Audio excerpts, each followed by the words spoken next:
రాసిన పత్రిక 8వ అధ్యాయము 35వ వచనం. క్రీస్తు ప్రేమలో నుండి మనలను ఎడబాపు వాడెవడు? దేవుని యొక్క ప్రేమలో నుండి మనలను వేరుపరిచేవాడు ఎవడు అనే ఒక ప్రశ్న అక్కడ కనబడుతుంది. ఈ యొక్క శిలువ ధ్యాన కూడికలో ఉన్న మనము దేవుని యొక్క వాక్య భాగము చదివినట్లయితే మనకు అర్థం, దేవుని యొక్క ప్రేమలో నుండి మనల్ని ఎడబాపు వాడు ఎవడు కూడా లేడు. ఇక్కడ కొన్ని మాటలు రాయబడుచున్న అవి శ్రమ అయినను, హింస అయినను, బాధ అయినను, కరువైనను, వస్త్రహీనత అయినను, ఉపద్రవమైనను, ఖడ్గమైనను ఏది కూడా దేవుని యొక్క ప్రేమలో నుండి మనలను వేరు చేయడానికి అవకాశం అనేది లేదు. ఎందుకు అంటే దేవుని యొక్క ప్రేమ చాలా బలమైనది. దేవుని యొక్క ప్రేమ శక్తి కలిగినది. 1వ యోహాను పత్రికలో రాయబడుచుంది. ఆ యోహాను పత్రిక అంతా కూడా, యోహాను సువార్త అంతా కూడా రాయబడుచుంది. దేవుడు ప్రేమ స్వరూపి, దేవుడు ప్రేమ, దేవుడు ప్రేమ ప్రేమ ప్రేమ గురించే రాయబడింది. యోహాను దేవుని యొక్క ప్రేమ మహత్యం ఎటువంటిదో వర్ణిస్తున్నాడు.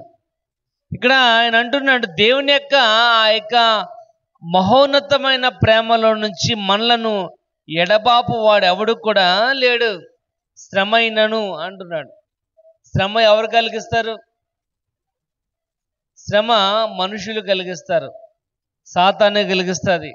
బాధలు మనుషులు కలిగిస్తారేమ్మా. ఒక్కోసారి మనుషులు చేసిన బాధలు మనం జ్ఞాపకం చేసుకుంటూ ఉంటే అమ్మా నిద్ర కూడా పట్టదు. రాయబడుచుంది హింస, కరువు అని రాయబడుచుంది. కరువు ఒక్కసారి ఇప్పుడు మనకి నీళ్ళ కరువు ఉంది, దేవుడు గుర్తొస్తాడు మనకి అమ్మా. కాబట్టి కరువు అయినను అంటున్నాను. ఇక్కడ ఇంకో మాట రాయబడుచుంది వస్త్రహీనత అయినను అని. కొన్నిసార్లు మన యొక్క జీవితంలో సరైన బట్టలు లేని యొక్క స్థితి అన్నది మనకు కనబడినప్పుడు మనం ఆలోచన చేస్తూ ఉంటాం. రెండోది అక్కడ రాయబడుచుంది ఉపద్రవమైనను, ఖడ్గమైనను అని. ఖడ్గం అంటే ఏంటి అమ్మ? ఖడ్గం అంటే కత్తి అమ్మ. కత్తి అంటే ఇక్కడ ఇంకో మాట రాయబడుచుంది. మనం మాట అంటూ ఉంటాం, వాళ్ళకి నాకు మధ్యన పచ్చగడ్డేసిన బొగ్గుమంటది అని. దాని ఉద్దేశం ఏంటంటే వాళ్ళకి మనకి మధ్య ఏముందంటే కత్తి ఉంది, ప్రమాదం. ఇక్కడ రాయబడుచుంది శ్రమ అయినను, బాధ అయినను, హింస అయినను, కరువైనను, వస్త్రహీనత అయినను, ఉపద్రవమైనను, ఖడ్గమైనను అటువంటిది ఏదైనప్పటికీ దేవుని యొక్క ప్రేమలో నుండి మనలను వేరు చేయడానికి అవకాశం అనేది లేదు. కనుక దేవుని యొక్క ప్రేమను మనం లోకువ చేయకూడదు. దేవుని యొక్క ప్రేమను లోకువ చేయకూడదు. లోకువ అంటే ఏంటి? లోకువ అంటే ఏంటి? మనం అంటూ ఉంటాం, నేను ఆ మనిషికి చాలా లోకువగా కనబడుతున్నానంటే ఏంటి? చాలా చిన్న చూపు చూస్తుందని. అంటే నాకు ఇవ్వాల్సిన మర్యాద అనేది ఇవ్వట్లేదని, నన్ను చాలా తక్కువ అంచనా వేస్తుందని, ఆయన యొక్క మాటకు ప్రాముఖ్యత అనేది ఇవ్వట్లేదని. ఇక్కడ వాక్య భాగం రాయబడుచుంది దేవుని యొక్క ప్రేమను మనం లోకువ చులకన అనేది చేయకూడదు. ఎందుకు అంటే ఇక్కడ రాయబడుచున్న మాట అదే 35వ వచనంలో, మన యొక్క జీవితంలో శ్రమ వచ్చినా, బాధ వచ్చినా, కరువు వచ్చినా, ఉపద్రవాలు వచ్చినా, ఖడ్గం వచ్చినా, వస్త్రహీనత మన యొక్క జీవితంలో కలిగినప్పటికీ దేవుని యొక్క ప్రేమలో నుండి మనలను వేరుపరిచేవాడు ఎవరు కూడా లేరు. దానికి కారణం కూడా ఇక్కడ రాయబడుచు. ఎందుకు దేవుని యొక్క ప్రేమను మనం లోకువ చేయకూడదంటే 31వ వచనం చదువుకుందాం. ఇట్లుండగా ఏమందుము, దేవుడు మన పక్షమునుండగా మనకు విరోధి ఎవడు? ఇక్కడ రాయబడుచు. ఎందుకు దేవుని యొక్క ప్రేమను మనము లోకువ చేయకూడదంటే మొదటి కారణం ఇక్కడ రాయబడుచుంది, ఆయన నీ పక్షమున ఉన్నాడు. దేవుడే నీ పక్షమున ఉన్నాడు. అందుకే ఇజ్రాయేలును ఐగుప్తు దేశంలో నుంచి బయటకు తీసుకుని వచ్చిన వాడు నరుడైతే కాదు అంటున్నాడు. కాబట్టి మన వెనకాల ఉండేవాడు నరుడైతే కాడు, అంతకంటే ప్రాముఖ్యమైన వాడు, లోకంలో ఉన్నవాడి కంటే గొప్పవాడు. ఇక్కడ రాయబడుచుంది ఆయనే నీ పక్షమున ఉన్నాడు. దేవుడే మన పక్షమున ఉండగా మనకు విరోధి ఎవడు అంటున్నాడు. కాబట్టి ఆయనే నీ వెనకాల ఉన్నప్పుడు నీకు విరోధి ఎవడు? నీ పక్షం ఉండడం అంటే నీకు సపోర్ట్ చేయడం, నీ పక్షం ఉండడం అంటే నీ వైపున మాట్లాడతాం. మనం అంటూ ఉంటాం, నా పక్షమున ఈ చర్చ అంతా నా పక్షం ఉంది అంటాం. నా పక్షం ఇగో వీళ్ళందరూ కూడా నా పక్షమే, నా వైపే ఉన్నారు అంటే మన వెనకాల మనకు సహాయం చేసేవాడు, మన వైపు మాట్లాడేవాడు అని రాయబడుతుంది. మన పక్షమున అంటే ఇక్కడ మనకు కూడా కొంతమంది ఉంటారు, ఆ గొడవ వచ్చినప్పుడు మన వైపున మాట్లాడేవారు. ఇప్పుడు వాళ్ళందరూ కూడా నా వైపున ఉన్నవారు, నా పక్షమున ఉన్నవారు అంటూ ఉంటాం. ఇక్కడ రాయబడుచుంది దేవుని యొక్క వాక్య భాగము. ఎందుకు దేవుని యొక్క ప్రేమను మనం లోకువ చేయకూడదంటే ఆయన నీ పక్షమున ఉన్నాడు. దేవుడే మన పక్షమున ఉన్నాడు కనుక మనకు విరోధి ఎవడు అంటున్నాడు. అంటే నీ మీద వ్యతిరేకంగా ఆలోచన చేసేవాడు, నీకు వ్యతిరేకంగా బాధలు, హింసలు, కరువులు కలుగు చేసేవాడు ఎవడు కూడా లేడు అని దాని అర్థం. చూడండి, హెబ్రీ రాసిన పత్రిక 13వ అధ్యాయం 6వ వచనం. హెబ్రీ 13వ అధ్యాయం 6వ వచనం. కాబట్టి ప్రభువు నాకు సహాయకుడు, నేను భయపడను. నరమాత్రుడు నాకేమి కూడా చేయలేడు. ప్రభు నా పక్షమున ఉన్నాడు, ప్రభు నాకు సహాయకుడిగా ఉన్నాడు కనుక నేను భయపడను. ఇక్కడ ఇంకో మాట రాయబడుతుంది, నరమాత్రుడు నాకేమి కూడా చేయలేడు. అంటే మనిషి ఏమి కూడా చేయలేడు అని ఇక్కడ రాయబడుచున్న మాట అదే. దేవుడే మన పక్షమునుండగా నరమాత్రుడు ఏమి కూడా చేయలేడు కనుక వాక్య భాగం రాయబడుచుంది, హింస అయినా, బాధ అయినా, కరువైనా ఏమైనప్పటికీ దేవుని యొక్క ప్రేమలో నుంచి మనలను వేరు చేసేవాడు ఎవడు కూడా లేడు. ఎందుకంటే ఆయన ప్రేమ మహోన్నతమైనది. దేవుడు లోకమును ఎంతో ప్రేమించాడు. ప్రేమించిన ఆయన తన కుమారుని పంపించాడు. కానీ ఇక్కడ రాయబడుచుంది ఆయన మన పక్షమున ఉన్నాడు కనుక నరమాత్రుడు నాకేమి కూడా చేయలేడు అని. నరుడు ఏమి చేయలేడు. ఒకసారి చూసిన ఎగ్జాంపుల్ మనం చూద్దాం. ఆదికాండం 15వ అధ్యాయము 4వ వచనం చూద్దాం. 15వ అధ్యాయం 4వ వచనం. ఆదికాండము 15వ అధ్యాయం. యెహోవా వాక్యము అతని వద్దకు వచ్చి, ఇతడు నీకు వారసుడు కాదు, నీ గర్భవాసమున పుట్టబోచున్నవాడు మాత్రమే నీకు వారసుడు. చాలని ఇక్కడ దేవుడే యెహోవా అబ్రహాముకు వాగ్దానం చేస్తాడు, నీ ఇంటి నుండి బయటకు వచ్చినట్లయితే నేను నిన్ను గొప్ప జనముగా చేస్తానన్నాడు. కానీ దినములు గడిచిపోతుంది, సంవత్సరాలు గడిచిపోతున్నాయి, కానీ అబ్రహాం యొక్క జీవితంలో ఆ వాగ్దానం అనేది నెరవేరలేదు. కాబట్టి మానవుడిగా అబ్రహాం ఒక ఆలోచన కలిగిన వాడిగా ఉండి అంటున్నాడు దేవునితో, ఇదిగో నువ్వు నాకు ఇచ్చిన వాగ్దానాన్ని నెరవేర్చలేదు కనుక నా ఇంటి పెద్ద దాసుడైన ఎలియాజరు నా కుటుంబానికి వారసుడిగా ఉంటాడు. అప్పుడు ఆయన అంటున్నాడు, యెహోవా వాక్కు అబ్రహాం దగ్గరికి వచ్చి అంటున్న మాట ఏంటంటే, నీ గర్భవాసమున పుట్టినవాడు మాత్రమే నీకు వారసుడు తప్ప మరి ఎవరు కూడా కాదు. మానవునిగా మనం అనేకమైన ఆలోచనలు కలిగిన వానిగా ఉంటాం, కానీ దేవుడే మన పక్షమున ఉన్నట్లయితే ఆయన ఆలోచన అతి గంభీరమైనవి. 5వ వచనం చదవండి, 15:5. మరియు ఆయన వెలుపలకు తీసుకొని వచ్చి ఆకాశం వైపు తేరు చూసి, నక్షత్రము లెక్కించుటకు నీ చేతనైతే లెక్కించుము.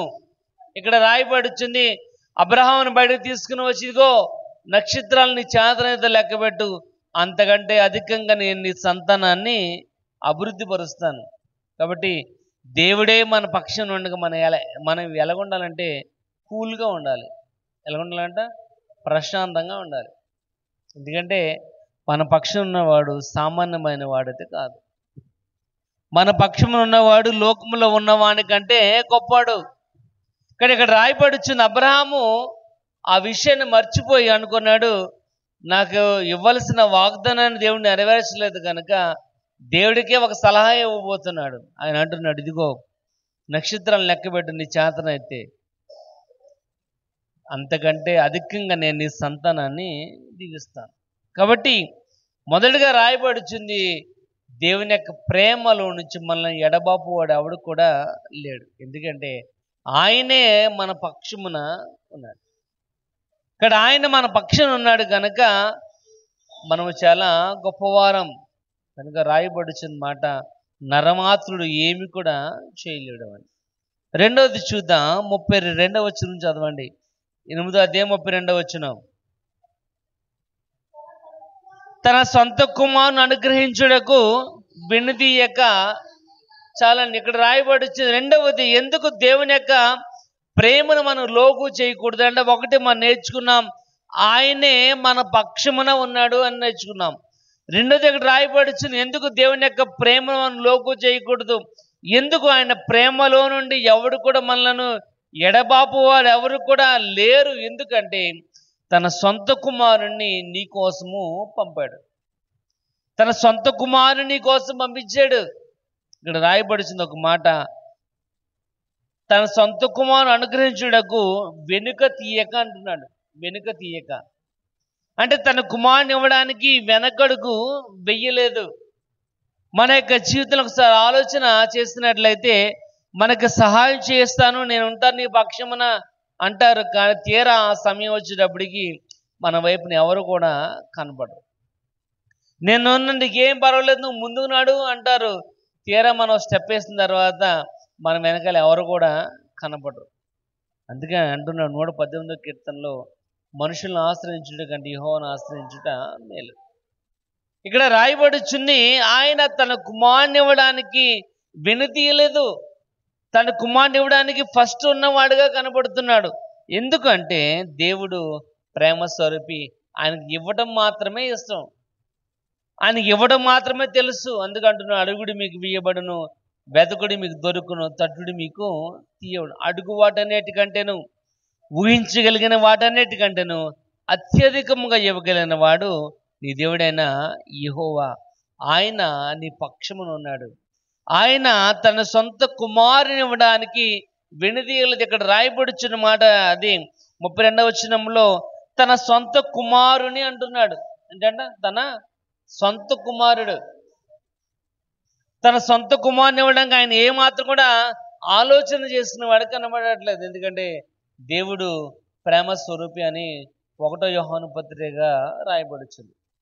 దేవుడు ప్రేమ స్వరూపి కనుక ఆయన సొంత కుమారుని నీకోసము పంపించాడు. కాలం సంపూర్ణమైనప్పుడు దేవుడు తన కుమారుని లోకానికి పంపించాడు. 3:16 రాయబడుచుంది, దేవుడు లోకమును ఎంతో ప్రేమించి తన అద్వితీయ కుమారునికి పుట్టిన వారిని విశ్వాసముంచు ప్రతివాడు నశింపక నిత్య జీవం పొందుకోవడానికి తన కుమారుని లోకంలోనికి పంపించాడు. పంపించిన ఆయన నీకోసం తన ప్రాణాన్ని త్యాగం చేసిన వాడు కనబడుతున్నాడు. పంపించిన ఆయన నీకోసము తన ప్రాణాన్ని లెక్క చేయలేదు.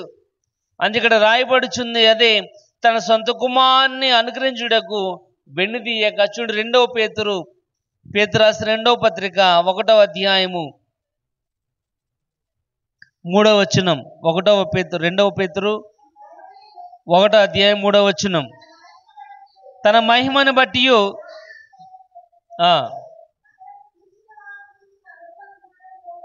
మనల్ని పిలిచిన వాని గురించి అనుభవ జ్ఞానం మూలముగా ఆయన దైవశక్తి జీవమునకును భక్తికిని కావలసినవన్నీ కూడా ఇక్కడ రాయబడుచుంది.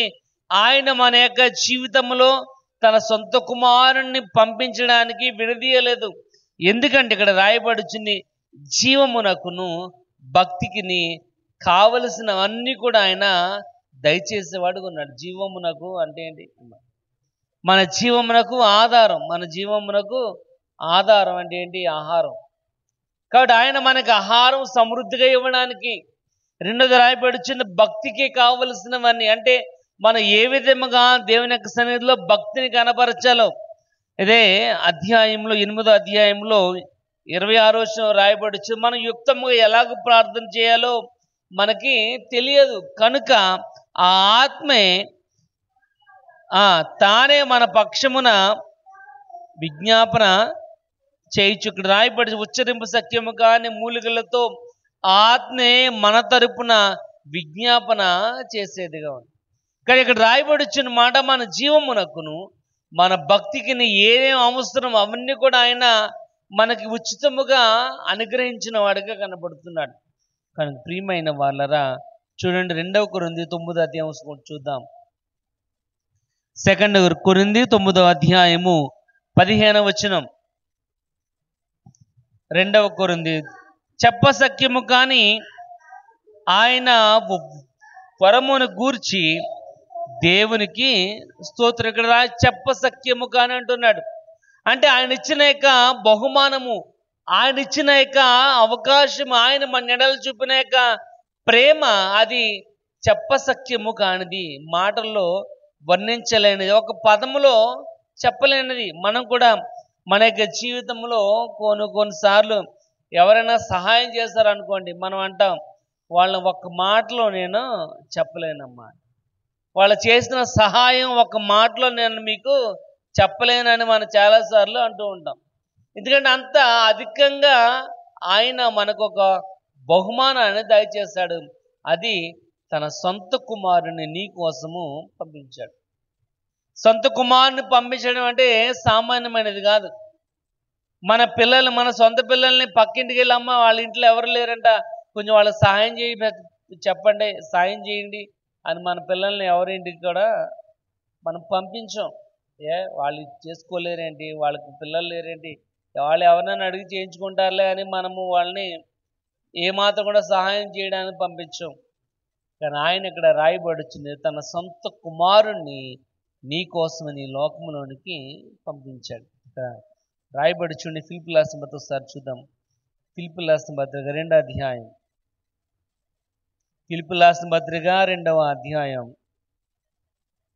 చూడండి, 6వ వచనం చదువుకుందాం. ఆయన దేవుని స్వరూపము కలిగిన వాడై ఉండి దేవునితో సమానముగా ఉండుట విడిచిపెట్టకూడని భాగ్యం అని ఆయన ఎంచుకొనలేదు. ఇక్కడ రాయబడి వచ్చింది, ఆయన దేవుని స్వరూపం కలిగిన వాడై ఉండి దేవునితో ఈక్వల్ క్వాలిటీ కలిగిన వాడైనప్పటికీ ఆయన నీ కోసము ఈ లోకములోనికి పంపబడ్డాడు. కనుక ఆయన ప్రేమ చాలా గొప్పది, ఆయన ప్రేమ చాలా విలువ కలది మానవుని యొక్క ఎడల. అందుకే ఇక్కడ రాయబడుచున్న మాట, ఆయన ప్రేమను మనం లోకు అనేది చేయకూడదు. హింస అయినా, బాధ అయినా, కరువైన, ఉపద్రవమైన, వస్త్రహీనత అయినా, ఖడ్గమైన మన యొక్క జీవితంలో నుంచి ఆ ప్రేమలో నుండి ఎడబాపు వాడు ఎవడు కూడా లేడు. ఎందుకంటే వాక్య భాగం రాయబడుచుంది, చెప్పసఖ్యము కాని వరమును ఆయన మనకి దయచేశాడు. ఏంటంటే తన సొంత కుమారుని నీ కోసము పంపించాడు. చూద్దాం, ఇంకో మాట చూద్దాం. అక్కడ అదే 32వ వచనం చదవండి. తన సొంత కుమారుని అనుగ్రహించుటకు వెనుదీయక మనందరి కొరకు ఆయనను అప్పగించిన వాడు ఆయనతో పాటు సమస్తమును మనకెందుకు. ఇక్కడ రాయబడుచుంది మూడవది, ఎందుకు దేవుని యొక్క ప్రేమను మనం లోకువ చేయకూడదంటే, ఒకటి రాయబడుచుంది ఆయన మన పక్షమున ఉన్నాడని, రెండవది రాయబడుచుంది తన సొంత కుమారుని ఈ లోకములోనికి అంటే నీ కోసము పంపించాడు. మూడవది, ఆ పంపించిన తన సొంత కుమారుని ఆయన చనిపోతున్నా కానీ భరించిన వాడిగానే ఉన్నాడు తప్ప ఆ మరణాన్ని ఆపిన వాడిగా అయితే లేడు. ఆ పంపించిన వాడు తన ప్రాణత్యాగం చేస్తున్నప్పటికి కూడా ఆయన భరించాడు. ఇక్కడ రాయబడుచు చూడండి, మనందరి కొరకు ఆయనను అప్పగించిన వాడని రాయబడుచుంది.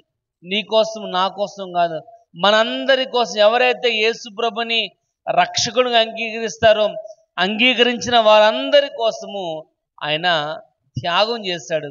ఆ త్యాగం చేయగల కృపను అనుగ్రహించిన వాడు దేవుడు. ఇక్కడ రాయబడుచుంది, తన సొంత కుమారుడు చనిపోయినా కానీ ఆయన దాన్ని భరించాడు. మన పిల్లలకి చిన్న దెబ్బ తగిలితేనే, ఎవరైనా ఒక దెబ్బ కొడితేనే మనం ఎంతో అల్లాడిపోతూ ఉంటాం. కానీ ఇక్కడ రాయబడి వచ్చింది ఆ మత్తయి సువార్తలన్నీ కూడా రాయబడి వచ్చింది. ఆయన ఏ విధంగా నీకోసం తన ప్రాణాన్ని త్యాగం చేశాడు. తన తలకి ముళ్ళ కిరీటం పెట్టబడింది. తన యొక్క దేహము నాగలతో దున్నబడినట్లుగా దున్నబడి ఆఖరి యొక్క రక్తబొట్టు వరకు అదే విధేయతతో, అదే నమ్మకంతో, అదే లోబడి నీకోసం తన ప్రాణాన్ని త్యాగం చేయడం గల కారణం ఏంటంటే ఆయన నీ పక్షమున ఉన్నాడు. ఆయన తన సొంత కుమారుని పంపించాడు. ఆ పంపించిన కుమారుడు నీ కోసం తన ప్రాణాన్ని త్యాగం చేస్తాడు. ఎందుకంటే అనీతిమంతులుగా మనం దేవుని దగ్గరికి వెళ్ళడము అసాధ్యం. అనీతిమంతులుగా మనం దేవుని మీద ఆధారపడడం అసాధ్యం. కనుక మనల్ని నీతిమంతులుగా చేయడానికి కోసము 1 పేతురు 1వ అధ్యాయము 19తో రాయబడుచుంది. నిష్కలంకమైన, నిర్దోషమైన, గొర్రె పిల్ల వంటి అమూల్యమైన రక్తము ద్వారా మనం విమోచింపబడిన వారం అంటున్నాడు.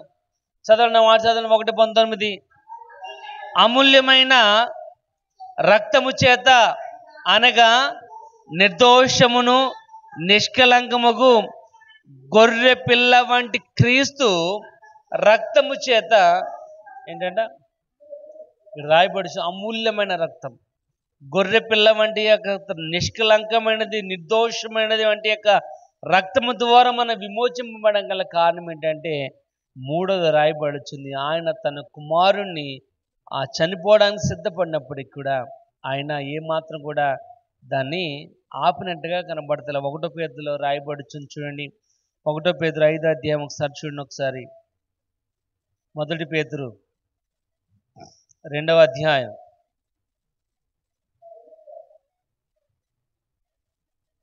చెప్తున్నా. 2వ అధ్యాయం 24 వచనం.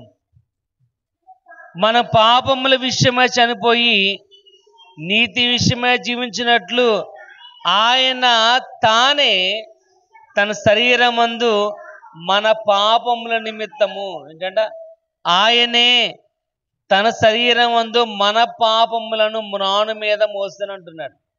అంటే నీ కోసము, నీ యొక్క విమోచనం కోసము, నిన్ను నీతిమంతులుగా చేయడానికి కోసము ఆయనే తన ప్రాణాన్ని త్యాగం చేసిన వాడు కనబడుతున్నాడు. దాన్ని తండ్రి ఏం చేస్తాడు? అంగీకరించాడు. ఏలి ఏలి లామా సబక్తా అని అన్నప్పుడు కూడా ఆయన మౌనముగా ఉండిపోయాడు. దాని గల కారణం ఏంటంటే తన కుమారుడు ప్రాణత్యాగం చేసినప్పటికీ ఆయన దాన్ని ప్రేమతో అంగీకరించిన వాడుగానే కనబడుతున్నాడు. అందుకే 3 రాయబడుచుంది, ఆయన నిత్య జీవాన్ని ఇచ్చేవాడుగా ఉన్నాడు. కాబట్టి ప్రియమైన వాళ్ళారా, దేవుని యొక్క ప్రేమను మనం లోకువా చూడాలి. దేవుని యొక్క ప్రేమ చాలా ప్రాముఖ్యమైనది, విలువ కలిగినది. దేవుని యొక్క ప్రేమ ఇక్కడ రాయబడుచుంది. మన యొక్క జీవితంలో ఎన్ని ఇబ్బందులు, కష్టాలు ఎన్ని కలిగినప్పటికీ, ఎన్ని ఉపద్రవాలు వచ్చినప్పటికీ ఆయన ప్రేమలో నుండి మనల్ని ఎడబాపువాడు ఎవడు కూడా లేడు. మనమే మన యొక్క నిర్లక్ష్యాన్ని బట్టి మనమే కొన్నిసార్లు దేవుని యొక్క ప్రేమను మనము చాలా చులకనగా చూస్తూ ఉంటాం, పట్టించుకోం. దేవుని యొక్క ప్రేమను మనము స్వేచ్ఛగా అంగీకరించిన వారిగా మనం కనపడం. ఎందుకంటే ఇక్కడ రాయబడి చూడు, రోమీయులకు రాసిన పత్రిక 4వ అధ్యాయం ఒకసారి చూద్దాం. 25వ వచనం. రోమా 4:25. ఆయన మన అపరాధముల నిమిత్తము అప్పగింపబడి లేపబడి ఏంటంటే ఆయన మన అపరాధముల చేత అప్పగింపబడి నీతిమంతులు తీర్చుటకు అక్కడ ఆయన మన అపరాధముల నిమిత్తము అప్పగింపబడి మనం చేస్తున్న అవమానాలు ఏంటంటే అక్కడ మత్తయి సువార్తలో రాయబడుచుంది. ఆయన్ని హేళన చేసి ఆయన తలకి ముళ్ళ కిరీటం పెట్టి రాళ్ల కుర్చీ మీద కూర్చోబెట్టి ఒక రెండుని ఆయన చేతిలో పెట్టి నువ్వు రాజు కదా, ఇదిగోని సింహాసనం అని ఆయన హేళన చేసినప్పటికీ, ఆయన ముఖం మీద ఉమ్మి వేసినప్పటికీ, ఆయన పిడిగుద్దులు గుద్దినప్పటికీ ఆయన నోటి నుంచి ఏ మాట కూడా రాలేదు. ఎందుకంటే అదే మత్తయి సువార్త ఆయన అంటున్నాడు, ఆయన పట్టుకోవడానికి వచ్చినప్పుడు నేను గనక నా తండ్రిని గనక అడిగినట్లయితే 12 వ్యూహముల కంటే ఎక్కువ సైన్యాన్ని ఆయన ఇక్కడ దింపగలడు. అంతటి గొప్ప ఖ్యాతి కలిగిన ఆయన తన కుమారుడు చనిపోతున్నప్పుడు కూడా ఒక మాట కూడా మాట్లాడిన వాడుగానే కనబడుతున్నాడు. ఎందుకంటే ఇక్కడ రాయబడుచుంది, ఆయన మన అపరాధముల నిమిత్తము అప్పగింపబడిన వాడాయి. ప్రియమైన వాళ్ళ, అది తండ్రి యొక్క ప్రేమ, అది దేవుని యొక్క ప్రేమ, అది నీడల ఆయనకున్న యొక్క ప్రేమ. అదే 5వ అధ్యాయము 6వ వచనంలో రాయబడుచుంది, మనం ఇంకా పాపులమై ఉండగా, మనం ఇంకా బలహీనమై ఉండగా, మనం ఇంకా శత్రులమై ఉండగా క్రీస్తు నీ కోసము చనిపోయాడు. మనం ఇంకా అదే దీనస్థితిలో ఉన్నప్పుడు నీ కోసమైనా తన ప్రాణాన్ని త్యాగం చేసిన వాడు కనబడుతున్నాడు. అది దేవుని యొక్క ప్రేమ మహత్యం. అది ప్రియమైన వాళ్ళరా, ఇక్కడ రాయబడుచున్న ఒక మాట చూద్దాం. 2 కొరింథీ 5వ అధ్యాయము 21వ వచనం చూద్దాం. 5:21 2 కొరింథీ 5:21. దేవుని నీతి అగునట్లు పాపం ఎరుగని ఆయన మన కోసము పాపముగా, ఏంటంటే పాపం ఎరుగని ఆయన నీ కోసము పాపిగా ఎంచబడ్డాడు. ఎందుకంటే పాపం వల్ల వచ్చు జీతం మరణం. అంటే నువ్వు ఉండవలసిన ప్రదేశంలో ఆయన ఉన్నాడు. నువ్వు భరించవలసిన అవమానమును, నువ్వు భరించవలసిన దెబ్బలను, నువ్వు భరించవలసిన ఇక ప్రతీతి కూడా ఆయన భరించాడు. 53వ అధ్యాయంలో రాయబడుచుంది, సొగసైనను స్వరూపమైనను కూడా లేదు. ఆయన ముఖంలో రూపం అనేది ఏం కూడా కనబడట్లే. ఆయన పొందిన దెబ్బల చేత మనకి స్వస్థత అనేది అది దేవుని యొక్క ప్రేమ. కాబట్టి ఆయన నీ కోసం తన ప్రాణాన్ని త్యాగం చేశాడు. అందుకే దేవుని యొక్క ఇక్కడ రాయబడుచుంది, క్రీస్తు ప్రేమలో నుండి మనల్ని ఎడబాపువాడు ఎవడు కూడా లేడు. శ్రమైన, బాధ అయినా, హింస అయినా, ఉపద్రవమైన, వస్త్రహీనత అయినా, ఖడ్గమైన, కరువైన, ఏదైనప్పటికీ ఆ మహోన్నతమైన దేవుని యొక్క ప్రేమలో నుంచి మనలను ఎడబాపు వాడు ఎవడు కూడా లేడు. ప్రియమైన వాళ్ళరా, ఎందుకంటే ఒకటి, ఆయన నీ పక్షమున ఉన్నాడు.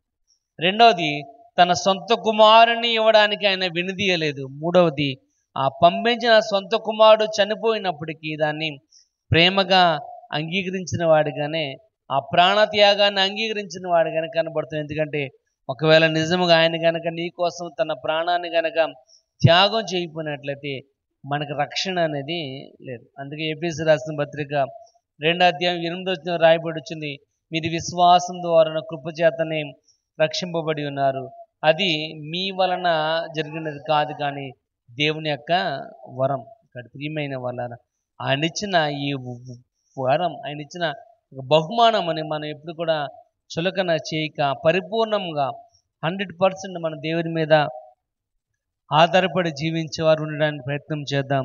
దేవుడి కొద్ది మాటలు మనం ఇంట్లో దీవించును గాక.